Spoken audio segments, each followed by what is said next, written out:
ভাবনামুখের আরেক এপিসোডে আপনাদেরকে স্বাগত। আগুন জ্বলছে এবং আমরা মনে করি যে একদিন এই আগুন আমার থেকে আপনার বুকে, তার থেকে তার বুকে, কোটি কোটি মানুষের বুকে ছড়িয়ে যাবে। আজকে ফেসবুক বা ইউটিউব বা এক্সপ্লার্জ বা লিঙ্কডইন বা এই যে সোশ্যাল প্ল্যাটফর্ম গুলো আছে, সেখান থেকে একটা জিনিস ভীষণভাবে ক্লিয়ার, যে পৃথিবীর পাওয়ারটা সাধারণ মানুষের হাতে পৌঁছে দিয়েছে এই সোশ্যাল ওয়ার্ল্ড। কেউ বিলিভ করেন, কেউ বিলিভ করেন না, তাতে কিচ্ছু যায় আসে না। সূর্য রোজই উঠবে। এবার কেউ যদি বলে না সূর্য তো ওঠে না, চাঁদটা রোজ ওঠে, তাতে কিচ্ছু যায় আসে না।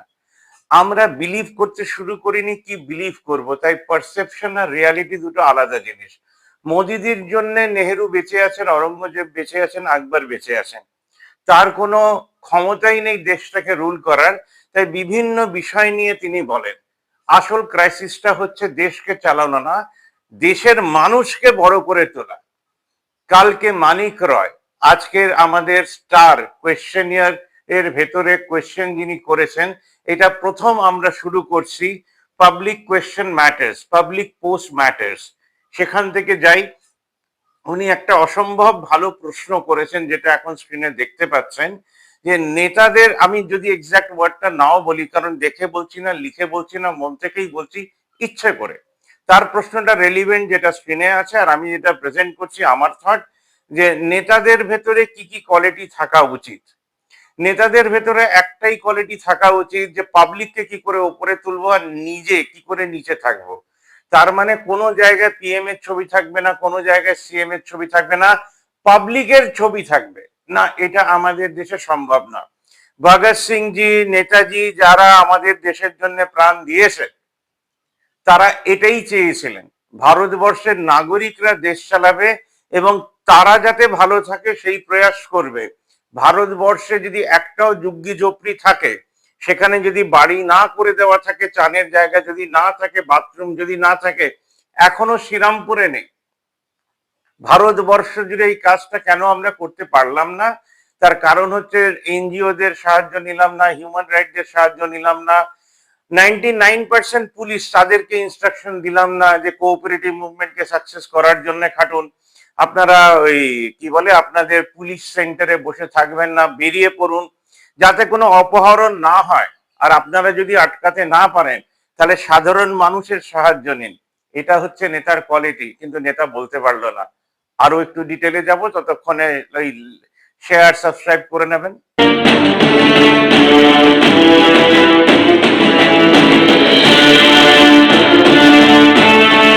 মানব রঞ্জন দা একটা উত্তর দিলেন।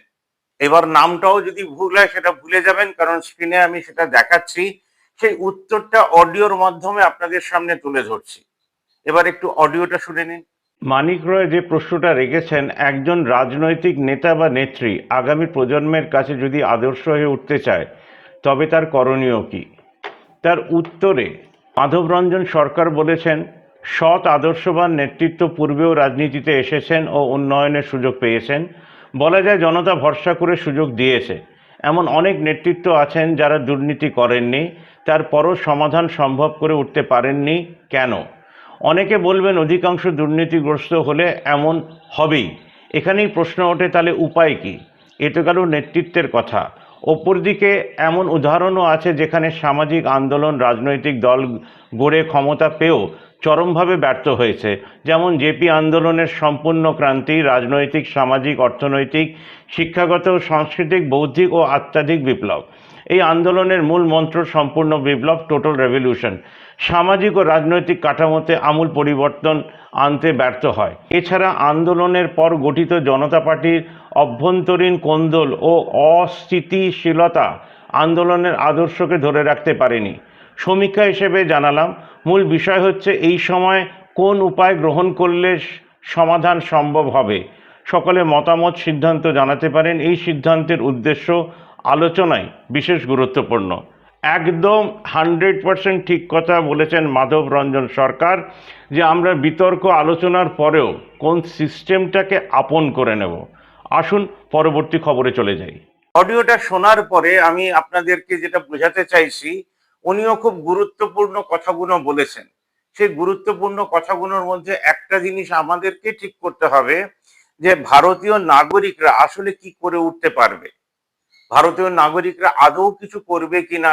2026 যেখানে পুরো পৃথিবী জুড়ে যুদ্ধ চলছে, সেইখানে ধরুন শ্রীরামপুরের 200টা ক্লাব, 6টা মন্দির, 2টো চার্চ, অনেকগুলো এনজিও, হিউম্যান রাইটস, সাংস্কৃতিক সংস্থা, তারা কি মাসের প্রথম রোববার সকাল 8টার সময় রথের সামনে আসতে পারবেন, মানে দুজন করে রিপ্রেজেন্টেটিভ পাঠাতে পারবেন? তার মানে 500টা লোক রিপ্রেজেন্ট করবে 2 লাখ লোককে। তারা তাদের ক্লাবে চাঁদা তুলবে, সেটাকে আলাদা করে জমিয়ে রাখবে, কারণ সোশ্যাল ক্যাপিটালের ক্রিয়েশন হবে। ক্রাইসিসের সময় মানুষের পাশে দাঁড়ানোর যে সিস্টেমটা তৈরি হয় সেটাকে ডেমোক্রেসি বলে। তাই ভারতবর্ষের রাজনীতি শুরুই হয়নি। আপনার পাশে যতদিন না আপনার টাউন দাঁড়াচ্ছে, শহর দাঁড়াচ্ছে, ততদিন কোনো রাজনীতির কথা হয় না। কারণ যা আপনি দেখছেন শূন্য তৈরির কারখানা। গরু পাচার এরা আটকাতে পারবে না, অপহরণ এরা আটকাতে পারবে না, রক্তের যে অভাব আছে সেটাকে মেটাতে পারবে না। আপনাকে টাকা দিয়েই কিনতে হবে, আপনি যতই ডোনেশন করুন, ক্রাইসিসের সময় দেখবেন আপনাকে টাকা দিয়ে কিনতে হচ্ছে। জিনিসের দাম কমাতে পারবে না, চাষিদের পাশে দাঁড়াতে পারবে না, সুদ সরাতে পারবে না। যেভাবে জেলের পেছনে, কয়েদিদের পেছনে খরচা করা হয়, আমাদের দেশে পদ্মশীদের পেছনে খরচা করা হবে না। একবার একটা সার্টিফিকেট 2 লাখ টাকা ধরিয়ে দিলেই হয়।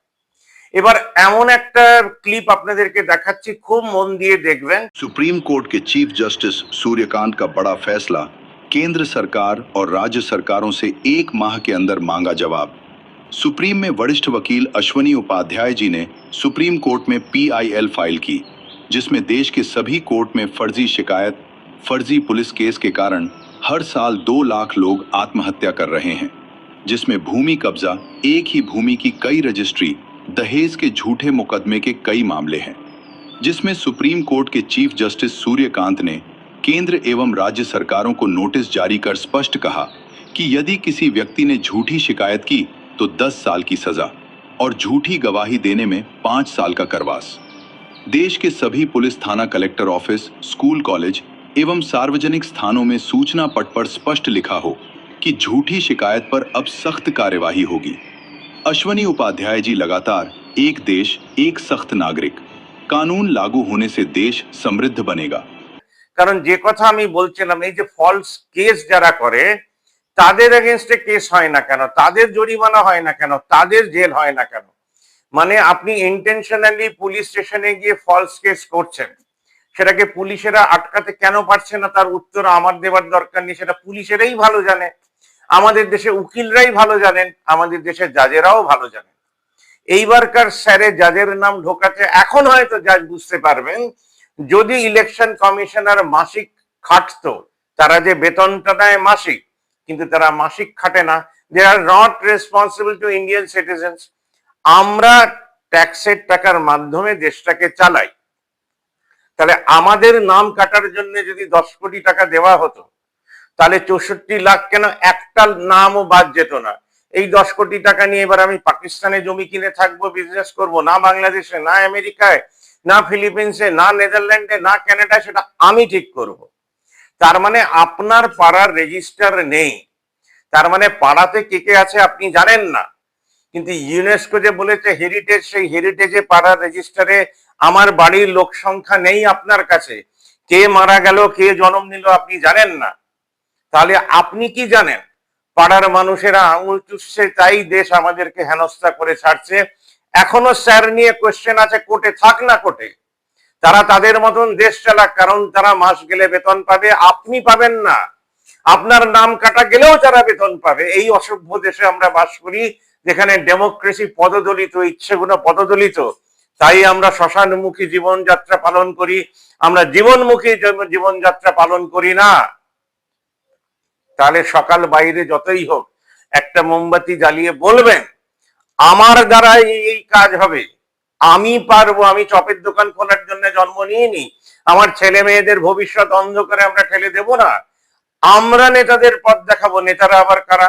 1 লক্ষ 2 লক্ষ মানুষ যাদেরকে ভোট দেবে তারা রিপ্রেজেন্টেটিভ, তারা কোনোদিন নেতা হতে পারবেন না।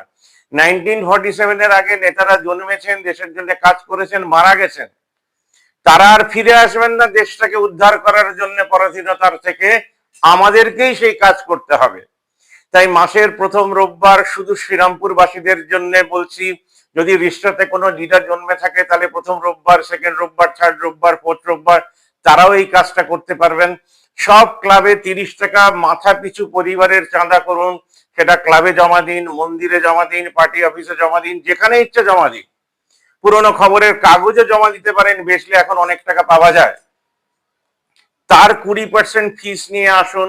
এই যে এতগুলো মানুষ আসবে, ডিফারেন্ট 2 লক্ষ মানুষকে রিপ্রেজেন্ট করতে, 7 জন ইউথের হাতে সেই টাকা তুলে দিয়ে তারা কিছু করে দেখাক, সেখান থেকে তারাও বেতন নিক, মাসে 1 দিনের কাজ। আর বাদ বাকি টাকা যেটা জমিয়ে রাখলেন, সেখান থেকে মাসে একবার করে আমরা পিকনিক করতে যাব, 3 মাসে একবার। সেখানে গিয়ে আপনারা কথাবার্তা বলবেন সেই মাসিক চাঁদা দিয়ে। আর বাদ বাকি টাকা সোশ্যাল কাজে খরচা করে ভিডিও করে আমাকে পাঠাবেন। ভারতবর্ষের একটা ইউটিউবার বা একটা ফেসবুকার প্রথমবার ভারতবর্ষের নাগরিকের কাছে নিবেদন করছে যে ভারতবর্ষের নাগরিকের উত্থান মানে নেতাদেরকে পথ দেখানো, সূর্যকে পথ দেখানো, চাঁদকে পথ দেখানো, গ্রহ তারাকে পথ দেখানো, বাবা মাকে পথ দেখানো, আর নিজে সেই পথে হেঁটে নিজের জন্য কিছু শেখা। তাই আমরা চাকর হতে পারবো, কোনোদিন মনিব হতে পারবো না। একটা জেফরি এপস্টিন বলে মানুষ পৃথিবীর নেতাদেরকে মেয়েদের সঙ্গে সেক্স করার জন্য আর অন্ধবিশ্বাসে তাদেরকে ডুবিয়ে দেওয়ার জন্য এক করতে পারে। তাই নেতা পুরো পৃথিবী জুড়ে নেই, এটা মাথায় রাখবেন। কোনো মন্দির মসজিদের ভেতরেও নেই। সাধারণ মানুষ যে বাচ্চাদেরকে বড় করে, যে ভবিষ্যৎকে বড় করে, তাদের হাতেই নেতাগিরি রয়েছে। তাই আপনাকেই কাজ করতে হবে, আপনি সবচেয়ে ইম্পর্টেন্ট লোক, এটা বোঝার সময় এসছে। আমাকে শোনার জন্য অনেক ধন্যবাদ। ভালো থাকবেন না, কিছু করে ভালো থাকুন। করে দেখান আপনার পার্টি অফিস থেকে, করে দেখান আপনার মন্দির মসজিদ থেকে, করে দেখান আপনার ক্লাব থেকে। দেখা যাক যে ইন্ডিভিজুয়ালিও আমরা এক হয়ে কি করতে পারি। মাসের প্রথম রোববার দেখা হোক রথের সামনে জগন্নাথ রোল সেন্টারে, প্রতি রোববার নয়, মাসের প্রথম রোববার। ধন্যবাদ।